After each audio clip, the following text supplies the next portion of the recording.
ರಾಜ್ಯದಲ್ಲಿ ಎಸ್ಐಆರ್ ಜಾರಿಗೊಳ್ತಾ ಇರುವ ಬೆನ್ನಲ್ಲೇ ರಾಜ್ಯದ ಕಾಂಗ್ರೆಸ್ ಸರ್ಕಾರ ಅಲರ್ಟ್ ಆಗಿದೆ. ಈ ಕುರಿತು ಜನರಲ್ಲಿ ಜಾಗೃತಿ ಮೂಡಿಸೋದರ ಜೊತೆಗೇನೆ ಕಾನೂನು ಹೋರಾಟಕ್ಕೂ ಕೂಡ ಚಿಂತನೆಯನ್ನು ನಡೆಸಿದೆ.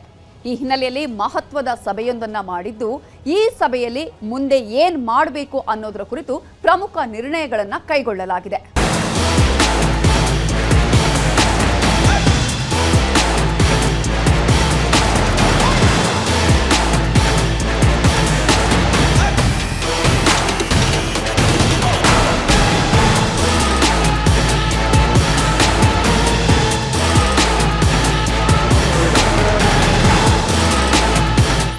ಕಾಂಗ್ರೆಸ್ಗೆ ಟೆನ್ಷನ್ ಶುರುವಾಗಿದೆ. ಹೊಸ ಟೆನ್ಷನ್ ಒಂದು ಕಾಂಗ್ರೆಸ್ ಅನ್ನ ಎಡಬಿಡದೆ ಕಾಡುತ್ತಿದೆ. ಟೆನ್ಷನ್ ಅನ್ನೋದಕ್ಕಿಂತ ಅದೊಂದು ಅಗ್ನಿ ಪರೀಕ್ಷೆ. ಅದು ಎಸ್ಐಆರ್ ಅಗ್ನಿ ಪರೀಕ್ಷೆ. ಆ ಅಗ್ನಿ ಪರೀಕ್ಷೆಯಲ್ಲಿ ಪಾಸಾದ್ರೆ ಮಾತ್ರ 2028ಕ್ಕೆ ಕಾಂಗ್ರೆಸ್ ಅಧಿಕಾರಕ್ಕೆ ಬರೋ ಸಾಧ್ಯತೆ ಇದೆ. ರಾಜ್ಯದಲ್ಲಿ ಎಸ್ಐಆರ್ಗೆ ಸಿದ್ಧತೆ, ಕಾಂಗ್ರೆಸ್ಗೆ ಟೆನ್ಷನ್ ಶುರು. ಕಾಂಗ್ರೆಸ್ನಲ್ಲಿ ಆತಂಕ, ಬಿಜೆಪಿ ಸಮರ್ಥನೆ, ವಾಕ್ಸಮರ. ಕಾಂಗ್ರೆಸ್ ಸಭೆಯಲ್ಲಿ ಏನೇನು ಚರ್ಚೆ ಆಯಿತು? ಪಶ್ಚಿಮ ಬಂಗಾಳದಲ್ಲಿ ಎಸ್ಐಆರ್ ನಡೆದಿದೆ. ಲಕ್ಷಾಂತರ ಮಂದಿ ಮತದಾನದ ಹಕ್ಕನ್ನ ಕಳ್ಕೊಂಡಿದ್ದಾರೆ. ಆನಂತರ ಎಲೆಕ್ಷನ್ ನಡೆದಿದ್ದು ಅವರನ್ನ ಹೊರತುಪಡಿಸಿ ಮತದಾನ ನಡೆಸಲಾಗಿದೆ. ಬಿಜೆಪಿ ಗೆದ್ದಿದೆ. ಈಗ ಕರ್ನಾಟಕ ಸೇರಿದ ಹಾಗೆ 16 ರಾಜ್ಯಗಳಲ್ಲಿ ಎಸ್ಐಆರ್ ಆರಂಭವಾಗುತ್ತಿದೆ. ಜೂನ್ 30ರಿಂದ ಕರ್ನಾಟಕದಲ್ಲಿ ಎಸ್ಐಆರ್ ಮುಹೂರ್ತ ಫಿಕ್ಸ್ ಮಾಡಲಾಗಿದೆ. ಅದು ಕಾಂಗ್ರೆಸ್ ಪಕ್ಷದ ನಿದ್ದೆಗೆಡಿಸಿದೆ. ಒಂದು ವೇಳೆ ಪಶ್ಚಿಮ ಬಂಗಾಳದಲ್ಲಿ ಎಸ್ಐಆರ್ ಆದ ರೀತಿ ಕರ್ನಾಟಕದಲ್ಲಿ ಆದ್ರೆ ಮುಂದಿನ ಬಾರಿ ಕಾಂಗ್ರೆಸ್ ಅಧಿಕಾರಕ್ಕೆ ಬರುವ ಯಾವುದೇ ಸಾಧ್ಯತೆ ಇರೋದಿಲ್ಲ. ಆದ್ದರಿಂದ ಕಾಂಗ್ರೆಸ್ ಹೋರಾಟಕ್ಕೆ ಸಜ್ಜಾಗಿದೆ. ಒಂದು ಕಡೆ ಕಾನೂನು ಹೋರಾಟ ನಡೆಸ್ತಾನೆ, ಮತ್ತೊಂದು ಕಡೆ ತನ್ನ ಮತದಾರರನ್ನ ಕಾಪಾಡಿಕೊಳ್ಳುವ ಕೆಲಸ ಮಾಡುತ್ತಿದೆ ಕಾಂಗ್ರೆಸ್. ಇದೆಲ್ಲವನ್ನು ಚರ್ಚಿಸೋಕೆ ಸಭೆಯೊಂದನ್ನು ನಡೆಸಿದೆ.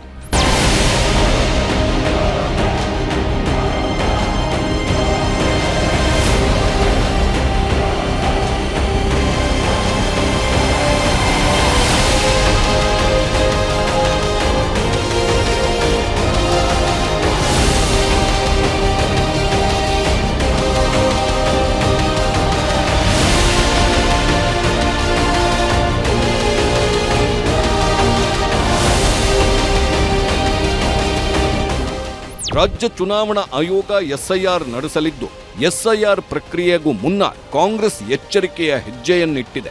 ದೇವನಹಳ್ಳಿಯ ಖಾಸಗಿ ಹೋಟೆಲ್ನಲ್ಲಿ ಎಸ್ಐಆರ್ ಕುರಿತ ಸಭೆಯೊಂದನ್ನು ನಡೆಸಿದ್ದು ರಾಜ್ಯ ಕಾಂಗ್ರೆಸ್ ಉಸ್ತುವಾರಿ ಸುರ್ಜೇವಾಲಾ, ಸಿಎಂ ಸಿದ್ದರಾಮಯ್ಯ, ಡಿಸಿಎಂ ಡಿಕೆಶಿ ಈ ಸಭೆಯ ನೇತೃತ್ವ ವಹಿಸಿದ್ದರು.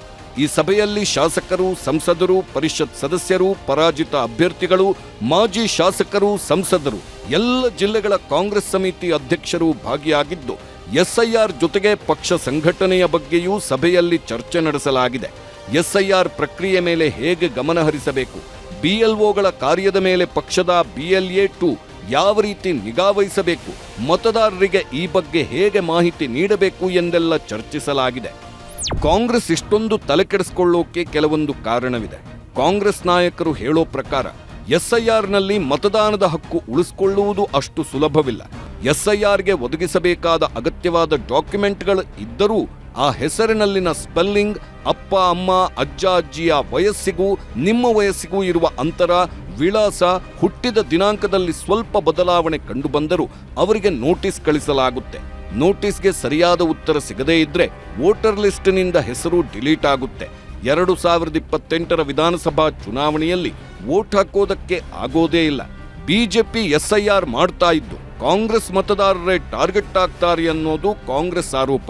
ಇದರ ಜೊತೆಗೆ ಇನ್ನೂ ಒಂದಷ್ಟು ಟೆನ್ಷನ್ ಕಾಂಗ್ರೆಸ್ ಪಕ್ಷವನ್ನ ಕಾಡುತ್ತಿದೆ. ಎಸ್ಐಆರ್ನಲ್ಲಿ ಕಾಂಗ್ರೆಸ್ನ ಮತದಾರರ ಹೆಸರನ್ನ ಕೈಬಿಡುವ ಭೀತಿ ಇದೆ. ವಲಸೆ ಕಾರ್ಮಿಕರಿಗೆ ಹೊಡೆತ ಆತಂಕವಿದೆ. ಎಸ್ಐಆರ್ನಲ್ಲಿ ಒಬಿಸಿ, SC, ST ಮತದಾರರನ್ನ ಟಾರ್ಗೆಟ್ ಮಾಡುವ ಆರೋಪ ಕೇಳಿಬಂದಿದೆ. ಬಿಜೆಪಿಗೆ ಲಾಭ ಮಾಡಿಕೊಡಲು ಎಸ್ಐಆರ್ ನಡೆಸಲಾಗ್ತಿದೆ. ಎಸ್ಐಆರ್ನಲ್ಲಿ ಪಾರದರ್ಶಕತೆ ಇಲ್ಲ ಅನ್ನೋದು ಮತ್ತೊಂದು ಆರೋಪ. ಒಂದು ವೇಳೆ ವೋಟರ್ ಐಡಿ ರದ್ದಾದ್ರೆ ಅಂಥವರು ಮತದಾನದ ಹಕ್ಕು ಕಳೆದುಕೊಳ್ಳುತ್ತಾರೆ. ಮಾತ್ರವಲ್ಲದೆ ಸರ್ಕಾರಿ ಸೌಲಭ್ಯಗಳೂ ಕೈತಪ್ಪಲಿವೆ.